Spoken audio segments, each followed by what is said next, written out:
Coach, merci d'être avec nous. Alors pour ceux qui ne vous connaissent pas encore, est-ce que vous pouvez vous présenter brièvement pour un public qui ne vous connaît pas? Merci pour l'invitation. Aderito Moreira. J'ai entraîné plusieurs clubs dans la région parisienne, notamment Créteil, Atlético, Moissy, Sénart-Moissy, Lusitano Samor. Et aujourd'hui, j'ai rejoint Bobigny cette saison. Mais ça fait une vingtaine d'années que je suis entraîneur dans la région parisienne. D'accord. Du coup, qu'est-ce qui vous a poussé à rejoindre le club du FC 93? Disons que j'avais pas mal de propositions à l'étranger. J'étais vraiment très intéressé à partir vivre une expérience à l'étranger. Je suis parti au Brésil cette saison pour aller discuter, voir un petit peu comment ça se passe là-bas. C'était très intéressant, très impressionnant. Mais en même temps, le projet était compliqué puisqu'ils étaient en pleine campagne présidentielle et c'était des hommes politiques qui étaient plutôt dans ce projet. Donc je suis revenu, me concentrer plutôt cette saison à un club ambitieux comme Bobigny, dont ça faisait déjà 2 saisons que le club m'avait contacté. Et donc comme j'étais pas sûr à ce moment-là de venir à Bobigny, j'étais plutôt concentré à l'étranger. Et cette année, par contre, je me suis concentré à venir dans le club, qui reste un club ambitieux. D'accord. Du coup, on peut discuter du début de saison que vous avez réalisé. Vous avez démarré plutôt pas mal. Oui. Je crois que vous comptez toujours pas de défaite à l'heure actuelle. Est-ce que vous vous attendiez à un tel démarrage? Disons que par expérience, j'ai toujours la chance de faire un bon championnat. Mais démarrer au début de saison, ça m'est déjà arrivé, évidemment, qu'on puisse faire des séries. Mais moi, ce qui était important, c'est surtout qu'on essaye de stabiliser une équipe qui avait déjà fait un bon parcours la saison passée.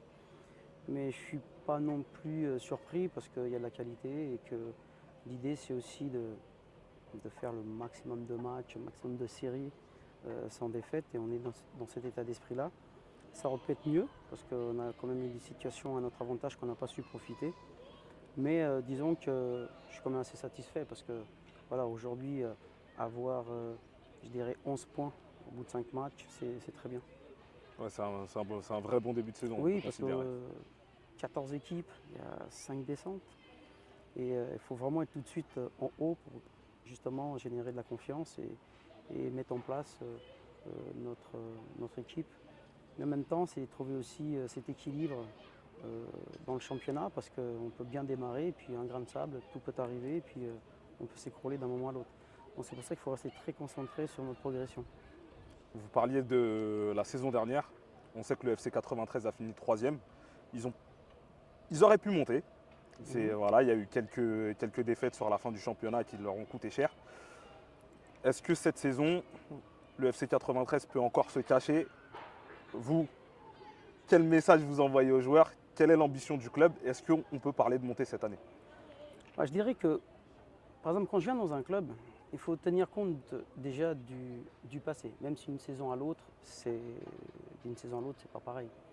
Mais tenir compte déjà de ce qui a été positif, garder quelque chose qui a été aussi qui a marché, mais en même temps se dire aussi que la saison passée c'est la saison passée. Maintenant on construit sur d'autres bases, mais malgré qu'on a gardé quand même une ossature intéressante de 8 à 9 joueurs, et il fallait compléter cette équipe.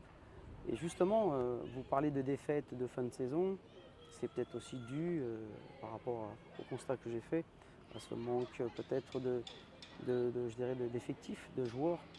Et moi, je voulais doubler les postes cette année et jouer une concurrence vraiment au poste où les joueurs peuvent sentir aussi cette force qu'à tout moment, quel que soit le joueur, on peut apporter un plus dans l'équipe.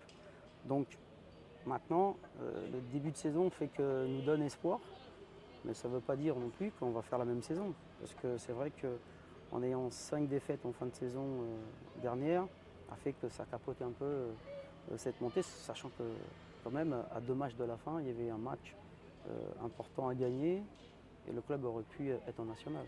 Ça ne jouait à pas grand-chose. Coach, merci de nous avoir accordé votre temps.